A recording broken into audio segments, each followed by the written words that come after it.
Boy coming forward with allegations he was molested by the superstar. But when our Diane Diamond began to investigate, she uncovered a trail of lies. Diane? Terry, ever since the Michael Jackson child molestation scandal broke, we've gotten a constant stream of calls and letters from people making dubious claims about the singer. Frankly, we ignore most of them. But when I heard the facts of this story, I just had to go to Canada and check it out myself. And I'd like to make a confession about something that happened between me and Michael Jackson. He is only 15 years old, so we can't show you his face or let you hear his real name.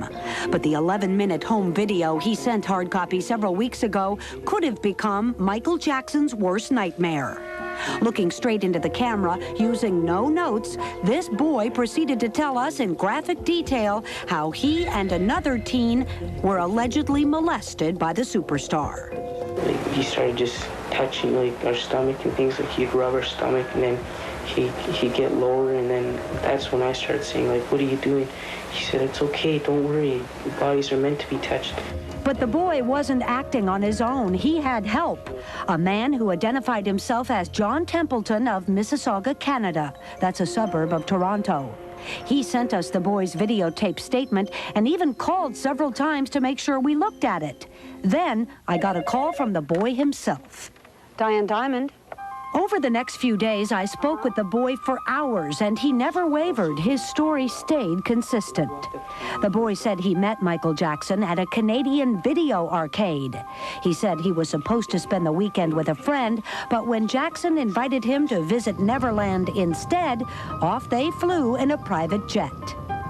This 15-year-old described in detail the people in Jackson's entourage, the layout of the ranch, and even Jackson's family home at Encino. Later, he would draw us incredibly detailed maps of both Jackson homes. It was clear either the boy was telling the truth or he had been well coached. To get to the bottom of it, I agreed to meet the boy and John Templeton in Toronto. The plan was to meet the pair in the lobby of an airport hotel, but when I arrived, the only one to greet me was the young boy. He came with me into town and told me that he lived on the streets of Toronto, in a section called Boys Town, where the street kids gather. He explained that his mother had kicked him out of the house and that John Templeton was just a man he'd met on the streets.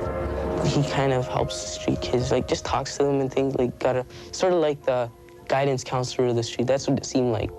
The boy appeared to be on his own. There was no sign of John Templeton, and frankly, that seemed suspicious. But over the next few days, a hard copy team conducted hours of interviews with the boy. Standing by were police officials in both California and Toronto. They were waiting to conduct their own investigation of the boy's charges. Hi, my name is Frank Grimes. I work for the TV show Hard Copy. Producer Frank Grimes and I worked to check out countless pieces of information the boy gave us. While sources were able to confirm much of what he said, there were some troubling inconsistencies. Still, the boy stubbornly stuck by his story, and he had an incredible knowledge of Michael Jackson's lifestyle. And he showed me this place, like a saddle shop, where he said he gets stuff for his animals there. I don't know what he got, but... Like a saddle shop. I see that on your map here. Yeah.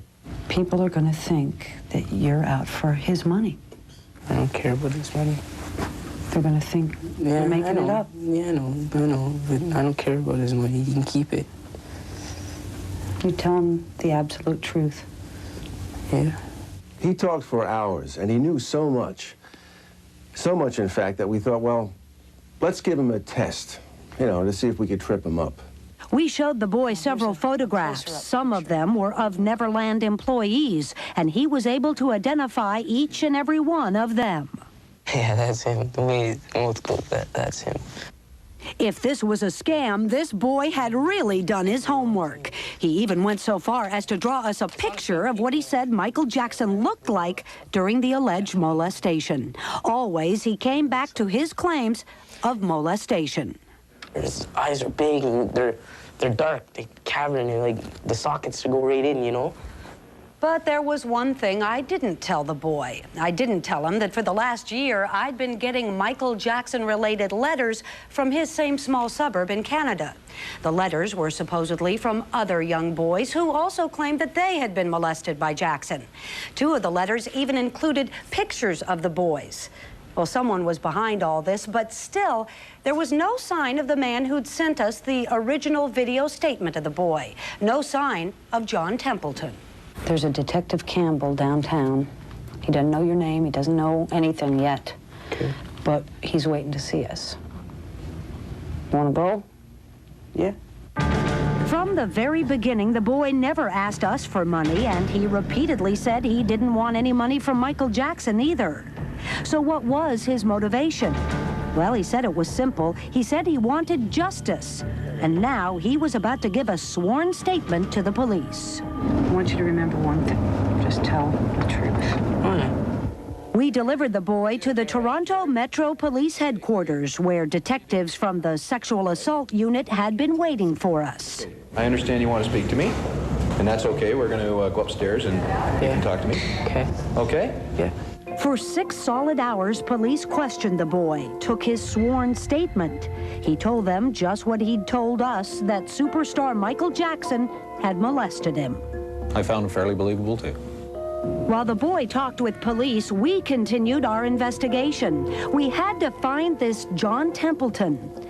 So we drove out to the Toronto suburbs to check out the return address from the videotape he'd sent us. That's when we ran into somebody we knew. What the hell is going on? Okay, Diane, let me explain something to you. Say hello to John Templeton, only his real name is Rodney Allen. We've known about Rodney for a long time. Right after the Michael Jackson scandal first broke, he was on the phone to us claiming that another Jackson family member had molested him years ago. Rodney has never offered any solid proof of this claim.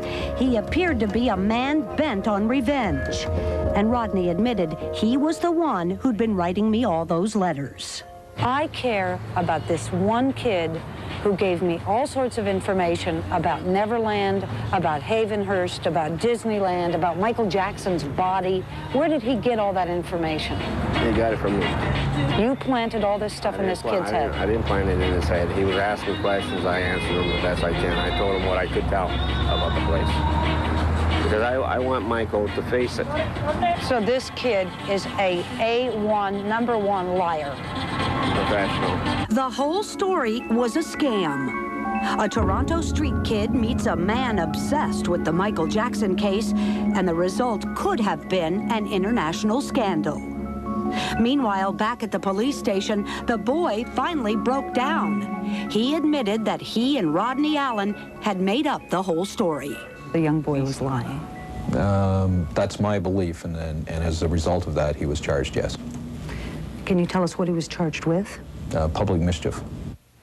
Well, the boy is still in custody tonight, and police continue their investigation of Mr. Rodney Allen.